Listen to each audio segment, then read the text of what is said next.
আওয়ামী লীগের সবাই দোষী না, যারা নিরপরাধ তাদের যাচাই বাছাই করে রাজনীতি করার সুযোগ দিতে হবে বলে মন্তব্য করেছেন গণ অধিকার পরিষদের সভাপতি নুরুল হক নূর। শুক্রবার বিকেলে রাজধানীর ডেমরা স্টাফ কোয়ার্টারে আয়োজিত ঢাকা ৫ আসনের প্রার্থী পরিচিতি এবং সমাবেশে এই কথা বলেন তিনি।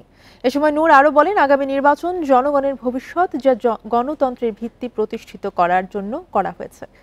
ফ্যাসিস্ট আওয়ামী লীগ থেকে আমরা কেউই নিরাপদ নয়। স্বৈরাচার ফিরে আসলে দেশ আবার নরকে পরিণত হবে, তাই নির্বাচনের আগে সকল রাজনৈতিক দলকে স্বৈরাচারের বিরুদ্ধে রুখে দাঁড়াতে প্রতিজ্ঞাবদ্ধ হতে হবে বলেও জানান তিনি। এছাড়া বিএনপি জামায়াতকে কোনো ধরনের সহিংসতায় না জড়ানোর অনুরোধ করেন নূর।